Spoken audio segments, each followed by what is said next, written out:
Alors j'ai souhaité faire cette vidéo parce que le Seigneur me presse.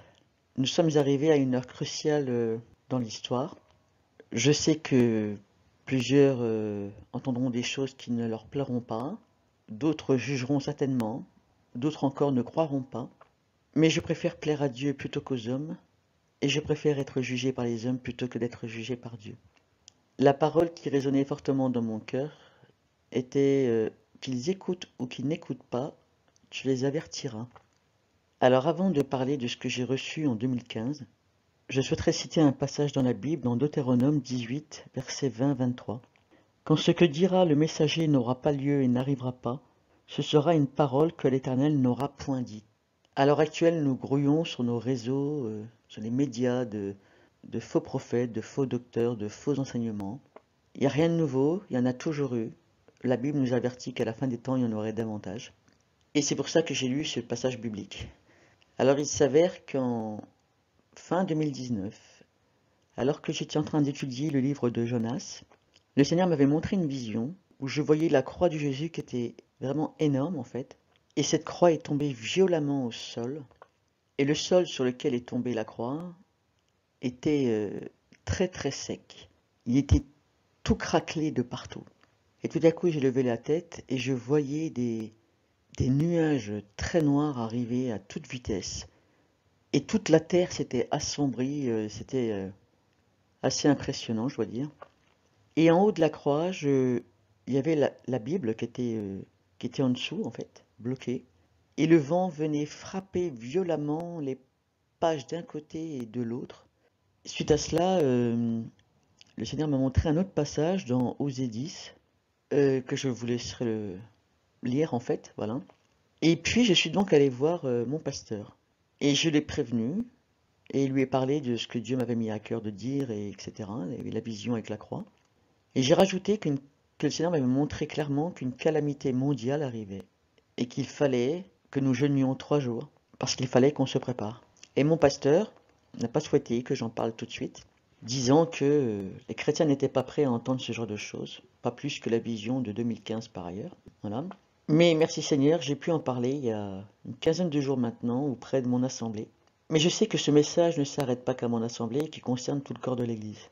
Alors j'ai souhaité reproduire en images pour que vous puissiez voir ce que Dieu m'avait montré. Alors il est bien évident qu'il n'est pas simple de reproduire ce que j'ai vu. Et il est impossible euh, de reparler, enfin de préciser ou de donner des éléments sur le ressenti parce que c'est très compliqué en fait de parler du ressenti. Alors à l'époque, j'étais en train d'étudier le livre des rois. Alors Élie face au prophète de Baal et la veuve de Sarepta. Alors voici la première image que j'ai vue. Donc c'était l'image de Marianne. En fait, il y avait des centaines et des centaines de drapeaux français. Et c'était une mare de sang. Il y avait du sang vraiment partout, partout, partout. Et je voyais la croix de Jésus, mais je ne voyais pas le dessus de la croix parce qu'il y avait un épais brouillard. Et le fait que je ne vois pas le dessus de la croix me mettait dans une panique, mais vraiment c'était horrible. J'étais complètement paniqué parce que je ne voyais pas la croix dans son entier. Suite à cette image, j'ai vu Jésus, je ne voyais pas son visage, il n'était pas crucifié naturellement, mais par contre je voyais clairement sa couronne d'épines et le joug qu'il portait sur ses épaules. Cette image représentait le prix payé à la croix par Jésus, les souffrances qu'il avait endurées pour nous et, euh, et les souffrances qu'il vivait à l'heure actuelle parce qu'il voit son peuple pécher. Ensuite, la dernière image que j'ai vue, c'était celle-là avec la colonne de Juillet. Je précise que je ne savais pas ce que c'était ce monument, parce qu'à vrai dire, je ne le connaissais pas avant d'avoir eu cette vision. Et du coup, suite à cela, forcément, j'ai fait des recherches. Et il s'avère que de cette colonne de Juillet, il y a le génie de la liberté. C'est ce qui est représenté sur nos pièces d'euros d'ailleurs. Et qu'en dessous de cette colonne, il y a des sarcophages égyptiens que Napoléon Bonaparte a ramenés il y a quelques années. Voilà. Avant cette colonne de Juillet, en France, nous avions la fontaine de la Régénération qui se trouvait place de la Bastille et qui représentait la déesse Isis. À l'époque, 86 commissaires sont venus boire à la coupe l'eau de ses saints. Je ne rentrerai pas trop dans les détails parce qu'en fait, je préfère privilégier le message que Dieu m'a mis à cœur de vous dire. Mais toutes les infos sont vérifiables sur Internet, voilà. Donc ce jour-là, les Français ont reconnu l'existence de l'être suprême à travers la déesse Isis, naturellement. Ça, ce sont les détails des cérémonies qui ont eu lieu en France après la Révolution française. Il y a vraiment tout, hein, ça représente une centaine de pages. le défilé, le nom des rues qu'ils ont pris, les choses qui ont été dites, faites, etc. Je tiens à préciser que lors de cet événement, la France a vécu une véritable boucherie, c'est le cas de le dire.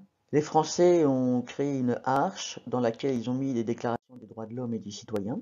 Ils ont fait des incantations au pied de la déesse Isis, ils lui ont fait des offrandes, et ils sont même allés jusqu'à offrir des sacrifices expiatoires, là en présence de la déesse chérie, comme c'est écrit. J'ai fait des recherches suite à ça sur la ville de Paris et son origine, qui concrètement signifie le temple d'Isis ou la maison d'Isis. Nos monuments en France, en fait, essentiellement à Paris d'ailleurs, ont beaucoup de monuments liés à la civilisation égyptienne ou grecque. Voilà, là c'est la déesse Isis qui est représentée au Panthéon. Les ornements au-dessus des cathédrales, voilà. Tous les monuments qui rendent hommage au dieu Soleil Amon. Là c'est la déesse Isis, naturellement. Là c'est une imitation d'un temple égyptien, etc.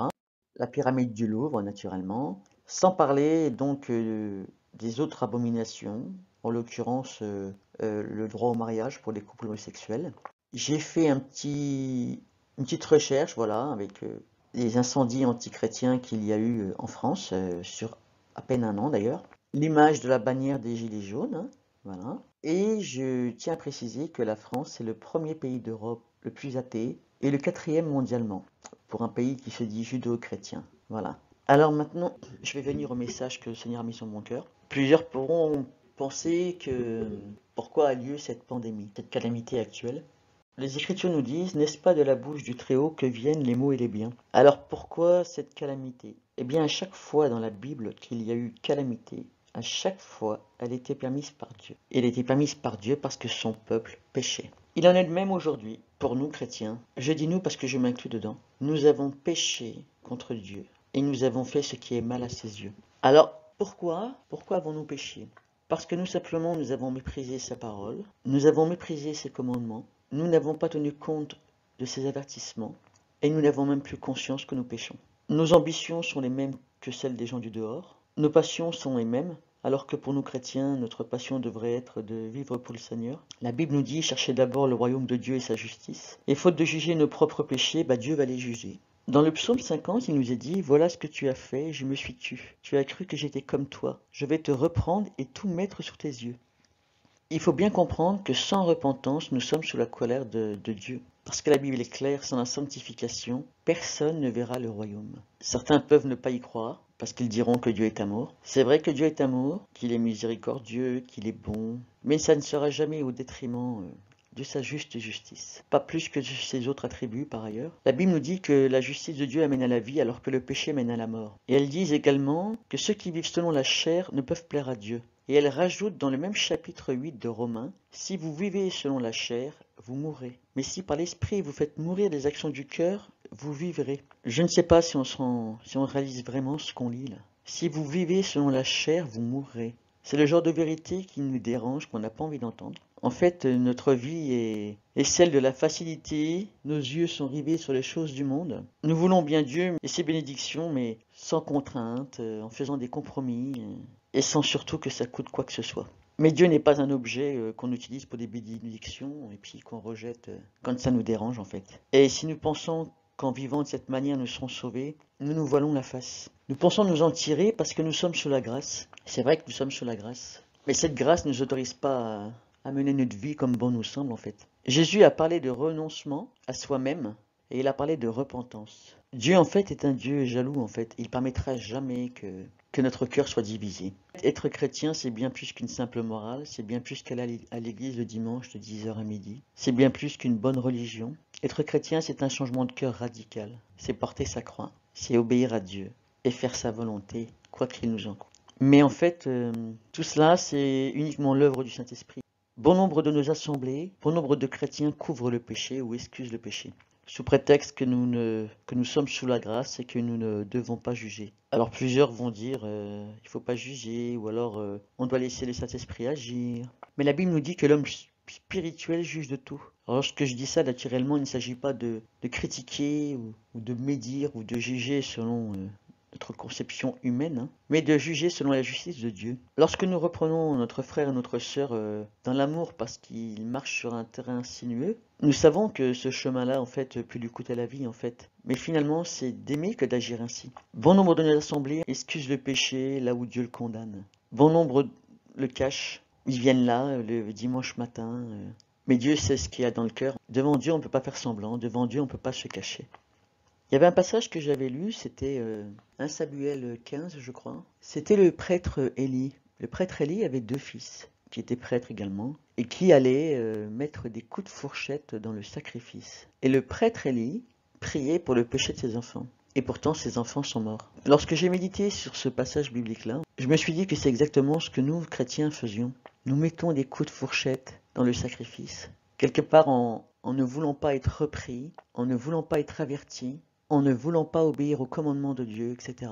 C'est comme si nous crachions au visage du sacrifice de Jésus, c'est comme si on lui tournait le dos. Il faut bien se rendre compte que c'est tout le fondement de la justice de Dieu que nous bousculons en agissant ainsi. Sans parler du fait que, en agissant de la manière-là, les 2 fils en question d'Élie faisaient pécher tout le peuple d'Israël. Leur fin a été tragique. Élie a perdu ses 2 enfants, et lui est mort également aussi peu de temps après. Mais nous ne voulons ni correction, ni condamnation du péché. Et de ce fait, forcément, il n'y a aucune conviction de péché. Et donc forcément pas de repentance. Et suite à tout cela, plusieurs sont partis à la dérive. Plusieurs s'éloignent de plus en plus. Le peuple n'est pas nourri. Et par ailleurs, bon nombre ne veulent même pas être nourris. Plusieurs viennent aux églises, sachant qu'il y a péché dans leur vie. Ce péché-là, ils le ramènent dans l'église. Alors je ne parle pas de l'église parfaite de Dieu. Je parle de l'église 4 murs. Nous chantons Seigneur, Seigneur. Cela ne pose aucun problème. Nous agissons comme des hypocrites. Parce que nous voulons bien de Jésus comme sauveur, mais nous ne en voulons pas comme Seigneur. Nous ne voulons pas qu'il soit maître dans nos vies, parce que nous voulons décider de nous-mêmes. Dans nos assemblées règnent des rancœurs, des non-pardons à l'égard des uns et des autres. Plusieurs disent si j'ai pardonné, mais je n'ai pas oublié. Mais en fait, en disant de telles choses, c'est qu'il n'y a pas de pardon. Parce que nous n'oublions pas lorsqu'une personne dans l'assemblée nous a heurtés, mais nous oublions que Dieu, lui, a pardonné tous nos anciens péchés. Et la parole nous dit que l'amour couvre une multitude de péchés. En agissant ainsi, je veux dire, c'est l'autel de Dieu que nous avons souillé. Durant les quelques semaines en arrière, je ne savais pas du tout comment j'allais apporter ça. C'est pas simple d'apporter ce genre de choses. Mais le Seigneur m'a clairement montré que tous nos péchés, il les voyait comme de l'excrément. Et lorsque nous arrivons dans nos assemblées, chacun et chacune, nous prions.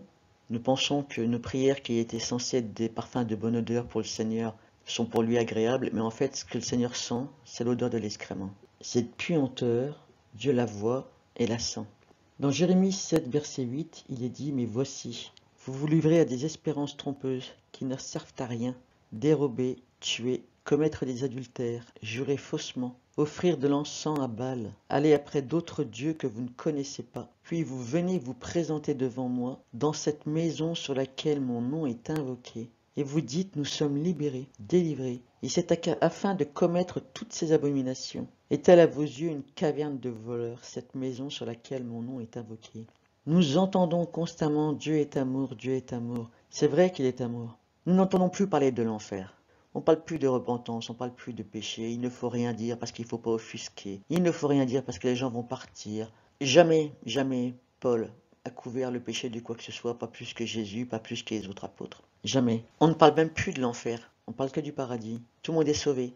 Peu importe la vie que nous menons, nous sommes sauvés. Mais ça, c'est pas vrai. C'est pas ce que nous disent les Écritures. J'aimerais quand même préciser que dans la parole, en l'occurrence dans le Nouveau Testament, c'est Jésus qui a parlé le plus de l'enfer. Toutes les fois, il en a parlé, hormis 2 fois où il s'adressait aux pharisiens, ces paroles étaient adressées à son peuple, à l'Église. Et ce que je veux dire, c'est que comment est-ce qu'on peut penser que Dieu agrée ce que nous faisons? Je ne sais pas si on réalise à quel point notre péché est horrible pour Dieu. Lorsque Jésus est mort à la croix et qu'il a pris le péché du monde, Dieu a détourné le regard de son Fils parfait. Et pourquoi Dieu a détourné son regard? Parce que les yeux de Dieu sont trop purs pour regarder le péché. Et nous pensons que Dieu cautionnerait le péché dans nos vies ou dans nos assemblées, et que nous serions bénis, et que nous aurions accès au ciel. Ça, c'est pas possible en fait. La Bible nous dit, car si nous péchons volontairement après avoir reçu la connaissance de la vérité, il ne reste plus de sacrifice pour les péchés, mais une attente terrible du jugement et l'ardeur d'un feu qui dévorera ces rebelles. Ce que je veux dire, c'est que dans la Bible, n'oublions jamais que ce n'est pas le diable qui a fait tomber le feu et le soufre sur Sodome. Ce n'est pas le diable qui a amené les serpents dans le désert pour venir piquer le peuple. C'est pas non plus le diable qui a fait tomber la pluie pendant le déluge. Nous n'avons même plus conscience de nos fautes en fait vis-à-vis de l'Éternel. Nous ne comprenons pas et nous ne croyons pas que la ruine qui va s'abattre sur la France et qui va impacter dans le monde forcément, c'est juste une juste rétribution de Dieu. Dieu ne souhaite pas cette ruine bien entendu, mais parce qu'il aime ses enfants, il est obligé d'agir ainsi. Ce sont nos péchés qui l'obligent. La parole nous dit dans l'Apocalypse, parce que tu dis je suis riche, je me suis enrichi, je n'ai besoin de rien, et parce que tu ne sais pas que tu es malheureux, misérable, pauvre, aveugle et nu, je te conseille d'acheter de moi de l'or éprouvé par le feu, afin que tu deviennes riche, et des vêtements blancs afin que tu sois vêtu, et que la honte de ta nudité ne paraisse pas, et un collier pour oindre tes yeux, afin que tu vois. Moi je reprends et je châtie tous ceux que j'aime. Aie donc du zèle et repens-toi. Nous n'aimons pas entendre que Dieu peut nous châtier, et malheureusement, nous n'avons plus la crainte de Dieu. Et j'aimerais prendre quand même l'image de celle-ci. Pour la plupart d'entre nous, nous sommes tous parents. Si un de nos enfants allait sur un chemin et qu'on sait qu'au bout de ce chemin-là, c'est un gouffre béant qui l'attend, on ferait tout pour l'empêcher de tomber dans ce gouffre, quitte à lui casser les deux jambes s'il fallait. Alors je me pose la question à savoir si on dirait que nous sommes de mauvais parents, si nous essayons de sauver nos enfants. Eh bien Dieu va agir de la même manière pour nous. Voilà, Dieu est saint, Dieu est juste, et parce qu'il est juste, il doit juger. 1 Corinthiens 11,32 nous dit « Comme nous sommes jugés, nous sommes châtiés par le Seigneur, afin que nous ne soyons pas condamnés avec le monde. » C'est par amour qu'il agit de cette manière. Une ruine terrible arrive en France. Ceux qui prétendent que Dieu ne ferait pas cela ne connaissent pas leur Bible en fait. Rien, absolument rien n'arrive à aucune nation sans la permission de Dieu. Le Seigneur vient chercher une église glorieuse, sans tache ni ride, ni rien de semblable, mais sainte et irréprochable. Pierre nous dit d'être sobre et de prier. Et dans l'origine grecque du mot sobre, ce mot veut dire fléchir à ses désirs. La Bible nous a prévenus, Jésus nous a prévenus. Et comme nous ne voulons pas nous soumettre à la majesté de Dieu, eh bien Dieu va châtier. Il n'y a rien de nouveau, nous savons tous qu'en tant que chrétiens, que Dieu vient juger d'abord son Église, et c'est ce qui va se passer. En fait, en France, les événements actuels vont envenimer. Le Seigneur m'a clairement montré que ce que nous allons revivre, c'est la Révolution française. Mais elle sera bien plus terrible qu'en 1789. Vous savez, en 1789, les gens criaient haut et fort que c'était faire acte de patriotisme que d'exterminer les chrétiens. Et ce sont des milliers de chrétiens qui sont morts à cette époque. Vous faites des recherches, vous le verrez par vous-même. Ceux qui ne sont pas prêts, si nous ne nous préparons pas dans la prière, en nous plaçant devant Dieu à travers sa parole, nous ne serons pas prêts et nous ne tiendrons pas. Dieu ne veut pas d'un cœur partagé. Et ces événements douloureux que nous allons vivre, en fait, vont nous amener à un dénuement total. Un dénuement total, mais qui sera glorieux pour le Seigneur. Parce qu'en fait, il va restaurer son autel. Ce sera une nouvelle régénération. Nos yeux vont enfin s'ouvrir et nous le verrons tel qu'il est. Les moments vont être durs, mais Dieu ne nous abandonnera jamais. Dieu a toujours dit qu'il s'occuperait de ses enfants. Lorsque les Juifs étaient dans le désert, il a toujours pourvu à la nourriture. Lorsque Élie se retirait au torrent de Kérit, il l'a nourri tous les jours, et tous les jours Élie allait boire à l'eau du torrent. Il en était exactement de même par ailleurs pour les autres prophètes. Élie se croyait seul et en fin de compte, il y en avait d'autres. Dieu a toujours protégé son peuple. Il va faire de même pour nous. Je sais qu'il y en a plein qui ne vont pas croire tout ce que je raconte. Il n'y a rien de nouveau. Mon but est de prévenir de la ruine terrible qui arrive en France. De prévenir mes frères et sœurs. Nous n'avons plus le temps de tergiverser à droite, à gauche. Restons attachés à la parole de Dieu. Repentons-nous d'un cœur sincère. Arrêtons de marcher sur des chemins sinueux qui nous amèneront à notre perte. Prions pour nos enfants, prions pour nos familles qui se perdent. Prions pour la nation qu'est la France. Des centaines de personnes partent en enfer. L'Église a manqué à sa vocation. Nous étions censés être des lumières et nous nous sommes mélangés aux ténèbres. Mais Dieu ne peut plus laisser. Dieu aime son peuple et veut le ramener à lui. Je vais juste terminer par une prière que j'avais trouvée ou que j'avais entendue et que j'avais notée il y a quelques années. C'était la prière d'un inconnu et c'était: aide-nous à lutter sur ce chemin resserré. Peu importe le prix à payer, peu importe ce que je dois abandonner, peu importe ce qui est consumé en moi, peu importe ce qui doit être corrigé en moi, je veux être comme toi, Seigneur. Viens, Seigneur, viens le faire en moi. Aide-moi à marcher selon tes voies. Sauve mon âme, purifie ma vie, afin que je puisse entrer dans l'image parfaite de ton Fils. Que cette prière soit vraiment pour nous notre prière quotidienne. Je vais m'arrêter là parce que je ne veux pas rajouter un mot de plus. Que Dieu nous garde dans ces moments qui vont arriver. Préparons-nous, la Bible nous dit, lorsqu'un nuage arrive, nous savons que la pluie arrive. Je veux dire, même les païens voient que les temps sont mauvais. Nous, chrétiens, nous avons été prévenus et c'est à nous de prévenir en retour. C'est maintenant qu'il faut témoigner. Nous serons responsables devant Dieu de toutes les personnes à qui nous aurions pu témoigner et nous ne l'avons pas fait. Parce que nous aurons tous à passer devant le tribunal de Christ un jour. Alors que nous puissions tous achever la course, comme Paul le disait.